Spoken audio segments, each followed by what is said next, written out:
I am still buying rental properties that cash flow in today's market. Here is the exact HUD of one of my latest rental properties that I bought, and I'm gonna walk you through the deal right now. Of course, it doesn't look like it used to look, buying rental properties in today's market, but you can still buy rental properties that cash flow if you follow what I'm about to show you. I'm gonna break down every single number and show you every single nitty-gritty detail of how we're still buying rentals in today's market, even with the current prices and the current interest rates. The people that tell you that you can't are the people that don't understand that you still can. And why would you follow somebody that doesn't understand something? Why would you follow a loser? Why don't you follow a winner? Yes, it's not as easy as it once was, but it probably will never be again. So unless you're gonna give up on your life and give up on your dream to own real estate, you need to understand how to make it work in today's market. So let's go. We got this property actually off of the MLS.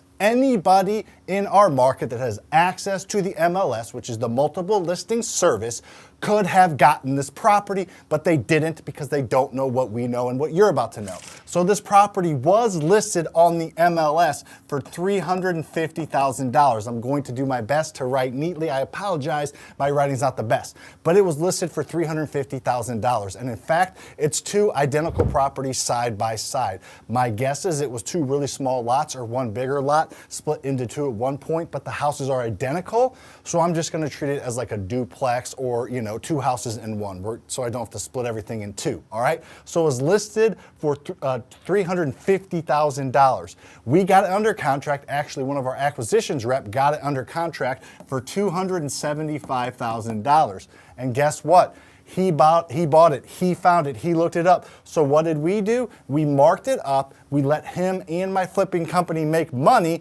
$28,000 we marked it up.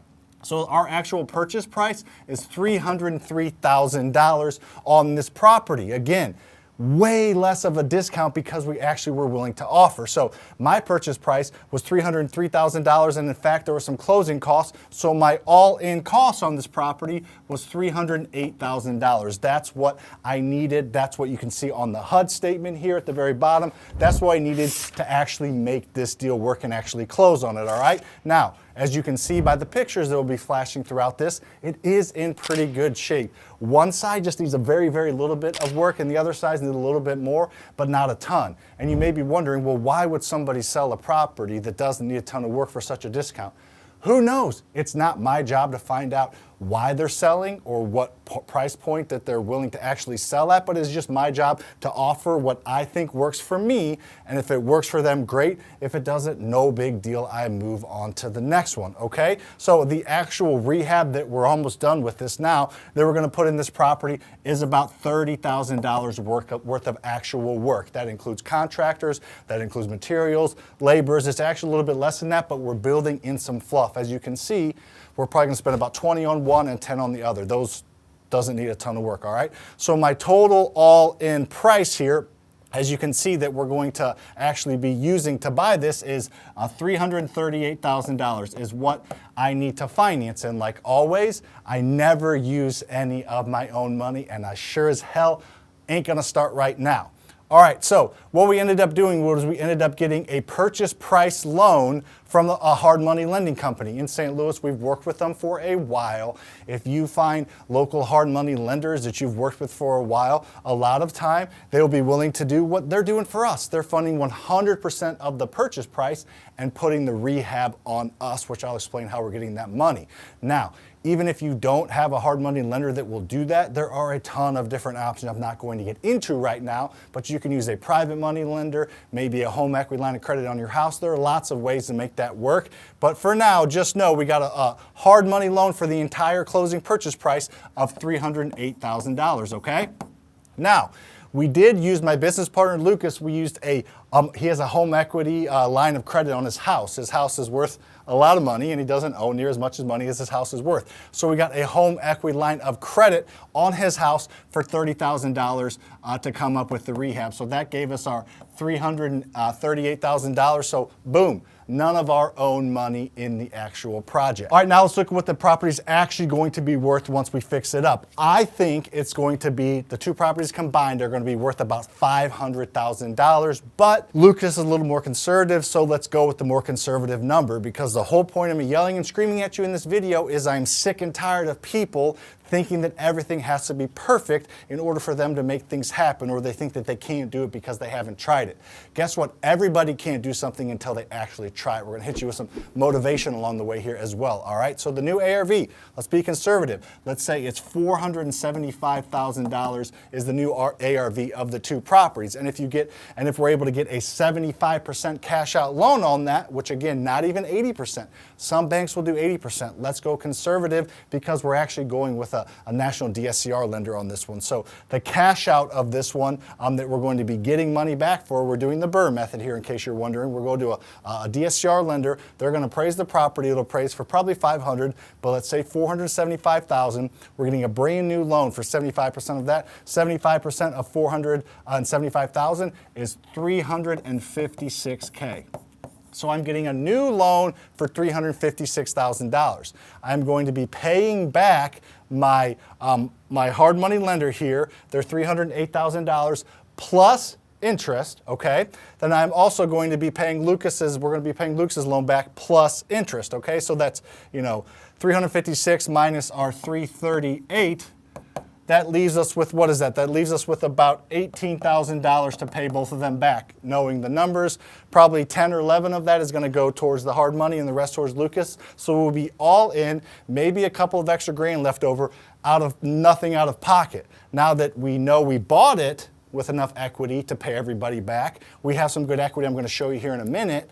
Let's talk about if it actually cash flows or not, because this part, most people are like, okay, I know you can get a deal, I know you can do this, I know you can do that, but how does it actually cash flow? Because I'm not going to buy a property that doesn't cash flow, and I'm not going to tell you to do that either, okay? So let's go over the cash flow formula, and again, I'm going to be very, very conservative here, okay? So here's the cash flow formula. So this property should rent for between $3,500 and $4,000. So, between $1,750 and $2,000 per side. These are whole houses. But let's be conservative here. Let's say they're going to rent for $3,500 total, $1,750 each side or whatever. It'd be $1,800 to $1,700, whatever we can get out of it. So $3,500, that's my income. Now let's take out the expenses and talk about how we get creative. So right now, we are able to get a 30-year DSCR loan at 6.75% interest rate. Now, we are doing interest only for the next few months, just to cash flow right off the bat. When rates lower, as I think they will, or in a month or two, if they're already lower, then we might have to rethink our situation. But I want to be honest with you and tell me what we're doing right now. So we're getting an interest only for 2 years, 30-year DSCR loan at 6.75%. And that, not exact, but that gives us about $1,975 a month in mortgage payments. And again, that allows us to cash flow. If, in 2 months from now, the interest rates and we can get a DSCR loan over 30 years for 6, maybe 5.75, then we're probably not going to go interest only, but right now we are for this short period of time in order to buy a property that's going to do what I'm going to show you it's going to do. Also, if rates don't drop as quickly as possible, I'm extremely confident that interest rates will, over the next year or two, drop enough to where this thing will cash flow even more than it already is now, and we can start to pay down the principal. When you buy your stocks, you're not paying down any principal. You're assuming that stock's going to go up. That's what we're assuming with real estate here, okay? You got to get creative. Sorry, you can't fall into a deal, pay too much, over rehab, and still cash flow $500. That wasn't realistic. That was a short 18-month blip in the entire history of real estate in the past 50 years and probably the rest of your life. That's not going to happen again, so you're going to have to do things like this, all right? So on the insurance, it's going to cost us about, we know, $167 per month. We're going on a per monthly basis, checking my notes down here. Real estate taxes, we're setting money aside every single month for real estate taxes, and for this one, we know what the taxes are going to be. We're setting $300 $375 a month aside for taxes. So when we pay those real estate property taxes at the end of the year, and then we're putting $250 per month aside for property management. We manage the properties ourselves, and that's what we charge per door, is $125 per door per month. So I know that cost as well. Then we're going to be looking at maintenance. We spend about $100 to $200 per door a month in maintenance, or $100 to $150. So we're splitting the difference and saying $125 per door. So $250 total on these two units a month. And then we do set about a little bit aside for vacancy. So we're going to set $150 a month aside for vacancy, right? So we know that this property is not always going to be rented. When it's not rented, we still want to have a little like cornhole, or a little, you know, a little place where we put the money that we can pull from, so we're not pulling from somewhere else when we're not collecting rent. So that leaves an absolute whopping $333 per month cash flow after all of that. Now, that is not sexy. I understand that, and I am fully aware of that. I understand that there's nothing sexy about doing all of that work for $333 a month. Now, it might be more if you're able to get that more rent. Like I said, all you would have to do is get the $4,000 a month that I think you can get. That would, again, make this thing $500 more, which would make this thing $833 a month, which may not even be sexy to you. We're using the sexy a lot here. I guess it is what it is, bringing sexy back like JT. But regardless, you're going to be probably in that $333 to $833 per month on these two properties. Now, let's talk about some things that are sexy, some things that I think make it worth it, even aside from that. Let's talk about equity. So right off the jump, right now, or I guess not right now, right when we refinance, we will have $119,000 of equity. So 120 grand of equity like that. That's pretty good. That's 120 grand net worth added to me. I guess 60 grand added net worth because I have a business partner on this deal. So my net worth goes up 60 grand on a property that I didn't pay to buy and I'm not paying to manage. And I'm confident that the rent is going to pay the management, and I'll have no money out of pocket ever on this house. And cash flow's only gonna go up, and right off the jump, I get 60 grand added to my net worth. That's the first part. The second part is tax savings. There are a ton of different tax savings. You can write things off, like the mortgage interest rate, or the mortgage interest you pay. You can write things off like the real estate property taxes you pay. So there are write-offs that can sprinkle down to your personal taxes. However, the biggest reason most people buy real estate here is the depreciation. So I'm not going to make this a depreciation video, but basically you can depreciate over 27 and a half years 90% of the property's value. Now they take out 10% for the land value, so let's do that. It's going to be worth at least 475 grand. Take out 10% for the land, so I have $427,500 to depreciate over 27 and a half years. Gives me about $15,500 a year that I can depreciate, meaning I take over $1,000 of income off of my taxes every single month. And yes, this can trickle down to your personal taxes. So if you're not making $1,000 a month cash flow, first off, every single dime of this is going to be tax-free because of depreciation. And then you have other tax write-offs as well. And then any other income beyond that you can actually trickle down to and write off. So this can technically potentially write off some of your W-2 income. All right? So that's the second part that makes this pretty cool. And the third part is letting real estate do what it does. Every 15 years, real estate doubles in value. Look it up. I have. Sometimes it triples. Sometimes it's, goes up 90%. But a very, very conservative, safe rule of thumb is real estate doubles in value every 15 years. Go back 15 years, look at a property, and look what it was worth 15 years ago. I'm very confident it's going to be double that today. So conservatively, I think these properties together are going to be worth 950 grand in just 15 short years. And we do have some interest only here. I understand that. Usually if this was straight principal, 15 years later, this will probably be paid down to maybe 200 to 225 grand. But let's be crazy conservative. Assuming we're not paying any principal down for a little while. Who knows exactly what's going to happen? So let's say that this gets paid down to 300 grand, just to be super, super safe over 15 years. Like, that is beyond conservative. We may put this dang thing on a 25-year note and have it almost paid off in 15 years. Who knows? But let's say it gets paid down to 300 grand. So you subtract 300 grand. So in 15 short years, that's how much is added to my net worth. So I guess divide that by 2 because I have a business partner. I'm getting 325 grand added to my net worth on a property in 15 years. This is a very short period of time.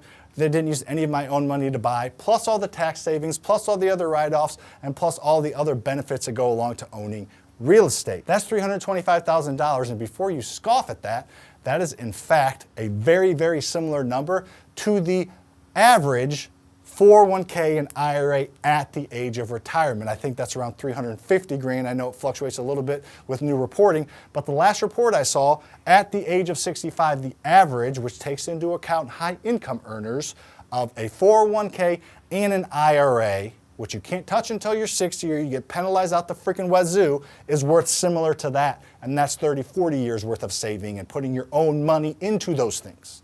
You're putting your own money in your 401k, you're putting your own money in an IRA. I didn't use any of my own money, and I'm gonna have equal to that at a minimum. Now this is just one property, one example, but this is a real property. Let's check the exact date on this of when we closed. 9/3. We closed on this thing just not that long ago. This is what happens when you understand how to invest in real estate properly, and this is what happens when you have the right expectation that you're not going to cash flow, $400, $500, $600, $700 per door by overspending and over-rehabbing and not managing properly. This is why I have 1,800 students inside my community, because I teach them realistic things and how to do things the right way based on my actual experiences owning $50 million worth of real estate, coming from nothing and $0 in real estate 10 years ago, coming from 0 flips and wholesales to 1,200 flips and wholesale. So I do this at a very high level, and I teach other people how to do it. I just happen to create content around it. I am not a content creator that invests in real estate. I am a real estate investor that happens to make content, and I will never change from that. This content, these 3 million followers are cool, but all I really care about is real estate and now helping other people change their lives and create financial freedom. If this video resonated with you at all, please hit that like button. It really, really helps get this thing pushed. Share this video with a friend that wants to invest in real estate, or maybe that you're like, hey, look at this still works, or validating some of their thoughts. Share this. Let's move this video around a little bit. Hopefully it can inspire some people to invest in real estate even more, or maybe push them over the edge to start investing, because there's not a better time to invest in real estate than right now, because as Mr. Warren Buffett says, when other people are greedy, be fearful. When other people are fearful, be greedy. And there's a lot of fear in the market right now based on politics, based on social media, based on news outlets, based on what you hear and see from other gurus that don't know what the hell they're talking about. Those that know what they're talking about know that there's no better time to invest. I'd rather start investing right now than 2 years ago, because everybody was investing 2 years ago. Now not as many people are. And if and when they do lower interest rates, prices are going to skyrocket and it's going to get way, way competitive again. So if you want to learn to invest now, make sure to follow, subscribe to this channel. I host my podcast here. I do short form videos here. I do lives here. I do videos like this here. We go in the field.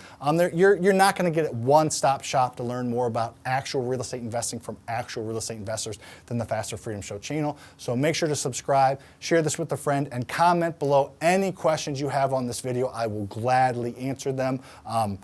No strings attached, just go ahead and throw those down there and I'll answer them. And I'll see you on the next video, and hopefully you can watch or listen to the next podcast, because we're on Apple and Spotify as well there. So I will leave you with that. I appreciate you for watching all this the way through. Share this with a friend, and I'll see you on the next video. Thanks.